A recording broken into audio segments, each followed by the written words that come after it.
बिस्मिल्लाहिर्रहमानिर्रहीम। अस्सलाम वालेकुम दोस्तों, उर्दू की एक नई वीडियो के साथ मैं आप लोगों के सामने हाज़िर हूँ।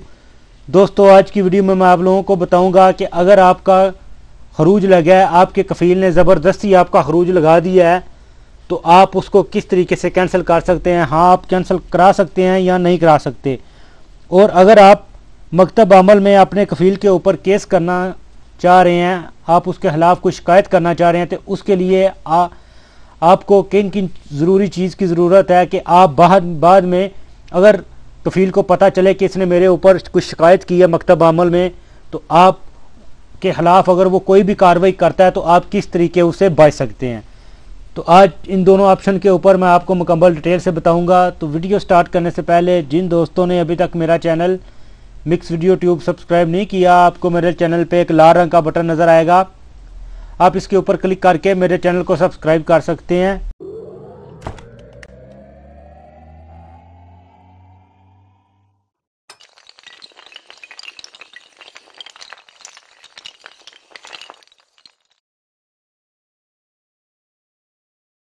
हाँ तो दोस्तों, सबसे पहले आप लोगों को बताऊं कि अगर आप लोगों का कफ़ील ने ज़बरदस्ती खरूज लगा दिया है तो आप उसको कैंसिल कर सकते हो। ये अभी जवाज़ात और मकतब अमल ने पिछले हफ्ते में ये न्यूज़ शाया की थी कि अगर किसी भी अम्वाल का कफ़ील जो है वो ज़बरदस्ती खरूज लगा देता है तो वो उसको कैंसिल करा सकता है। और दूसरा जो सबसे ज़रूरी बात है, अगर आप खरूज कैंसिल करवाना चाहेंगे तो उसके लिए आपको अबशर आईडी की ज़रूरत होगी।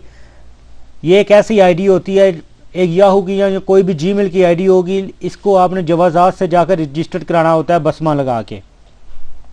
ये एक सिंपल सा तरीकाकार है, किसी भी आदमी से आप पूछ के अपनी अबशर आईडी बना सकते हैं। और अगर आप लोग चाह रहे हैं कि मकतब अमल में कफ़ील के ऊपर केस करें, तो उसके लिए केस करने से पहले आप लोग लाजमी अबशर की आईडी बना लें, क्योंकि अगर आपने केस किया और आपके कफ़ील को मकतब अमल वालों ने तलब किया तो हो सकता है वो मकतब अमल जाने से पहले पहले आपका खरूज लगा दे। क्योंकि अगर वो खरूज लगा देगा तो वो बोलेगा कि मेरा तो इस आदमी के साथ अभी अमल दहर रहा ही नहीं, तो मैं इस आदमी का जवाब आके क्यों दूं।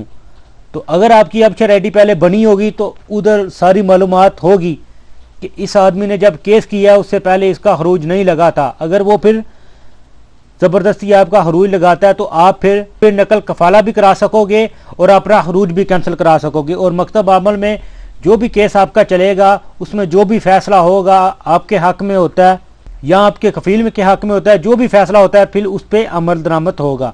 तो ये बहुत ज़रूरी बात है। जो लोग भी मकतब अमल में केस करना चाह रहे हैं उसके लिए उन लोगों को चाहिए कि सबसे पहले अपना अबशर की आईडी बना लें, क्योंकि अगर आपके पास आपकी अबशर की आईडी होगी तो उसमें आपकी मुकम्मल डिटेल होगी। जब से आप सऊदीया में हैं उस वक़्त से लेके अब तक जो भी जितनी दफ़ा आप पाकिस्तान गए हैं, इंडिया गए हैं, आए हैं, या आपके नाम पे अगर कोई गाड़ी है तो मुकम्मल डिटेल उस अबशर आईडी में ऑटोमेटिकली आ जाएगी। तो फिर आप अगर केस करेंगे तो आपको किसी किस्म का खौफ नहीं होगा, कोई भी आपके ऊपर शिकवा नहीं कर सकेगा। तो ये आज की वीडियो थी। जो काफ़ी ज़्यादा लोग ये कह रहे थे कि हमारे कफ़ीलों ने हमारे पूछे बगैर, हमें बताए बगैर हमें खरूज लगा दिया, कि हम कैंसिल करा सकते हैं या नहीं। तो दोस्तों, वीडियो को लाइक और शेयर करना ना भूलें ताकि ये इन्फॉर्मेशन ज़्यादा लोगों तक पहुंच सके। तो मिलते हैं किसी न्यू वीडियो में न्यू इन्फॉर्मेशन के साथ, तब तक मुझे दीजिए इजाज़त। अल्लाह हाफिज़।